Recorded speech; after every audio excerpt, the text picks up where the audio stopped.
បងប្អូនត្រូវចងចាំថាកុំដើរលេងឆ្ងាយពីផ្ទះដូចក្នុងរឿងនេះចឹងបងប្អូន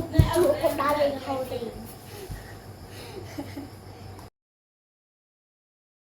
រឿងនិទានការពារសុវត្ថិភាពកុមារកុំលេងឆ្ងាយពីផ្ទះមានក្មេងៗ3នាក់កំពុងតែរត់លេងយ៉ាងសប្បាយនៅមុខផ្ទះពេលនោះស្រាប់តែពួកគេបានឮសំឡេងចម្លែកមួយបន្លឺឡើងសំឡេងនោះពីរោះប្លែកណាស់ដូចជាគេចាក់បាក់ក្នុងកម្មវិធីបុណ្យភូមិអីចឹងពួកគេមានការងឿងឆ្ងល់ដោយចង់ដឹងថាតើបុណ្យភូមិគេធ្វើនៅទីណាហើយក៏បាននាំគ្នាដើរទៅតាមសំឡេងនោះពួកគេដើរជិតកន្លះម៉ោងរហូតទៅដល់កន្លែងលេង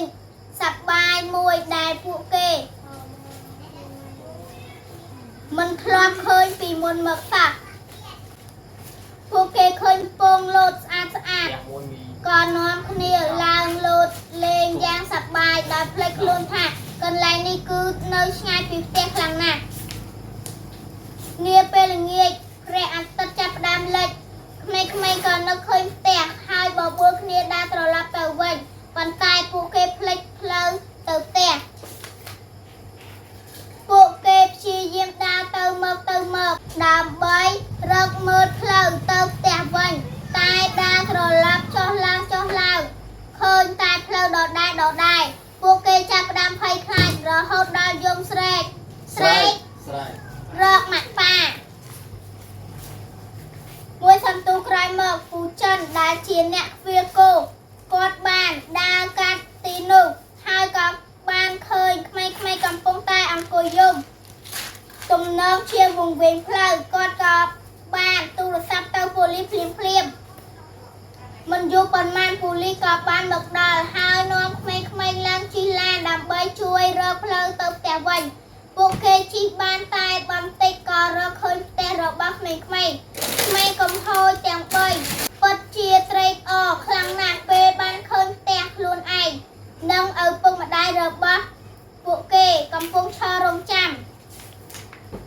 ពូសំនិងមីងស៊ីវពួកគាត់ពិតជាបារម្ភពីកូនខ្លាំងណាស់ហើយបានអរគុណប៉ូលីសនិងពូចិនដែលបានជួយកូនគាត់ព្រមទាំងនាំពួកគេត្រឡប់មកដល់ផ្ទះដោយសុវត្ថិភាពបន្ទាប់មកប៉ូលីសក៏បានណែនាំក្មេងៗទាំងអស់គ្នាថាត្រូវចាំណាក្មួយកុំដើរលេងឆ្ងាយពីផ្ទះឬទៅកន្លែងណាដែលយើងមិនស្គាល់អីប្រសិនបើចង់ទៅលេងកន្លែងណាមួយត្រូវតែប្រាប់ឪពុកម្ដាយឲ្យបានដឹងជាមុនសិនឬក៏ឲ្យពួកគាត់ជូនយើងទៅលេងកតិអប់រំកូនមិនត្រូវលេងឆ្ងាយពីផ្ទះឬទៅកន្លែងណាដែលមិនស្គាល់នោះទេប្រសិនបើកូនចង់ទៅលេងកន្លែងណាត្រូវតែប្រាប់ឪពុកម្ដាយឲ្យបានត្រឹមត្រូវជាមុនសិនបងប្អូនត្រូវចងចាំថាកុំដើរលេងឆ្ងាយពីផ្ទះដូចក្នុងរឿងនេះចឹងបងប្អូនកុំដើរលេងរហូតទេរឿងនិទានការពារសុវត្ថិភាពកុមារកុំលេងឆ្ងាយពីផ្ទះចាប់តែប៉ុណ្ណេះសូមជម្រាបលាបងប្អូនអរគុណមានតបនឹងអ្នកឯងដើរឆ្ងាយពីផ្ទះគ្នា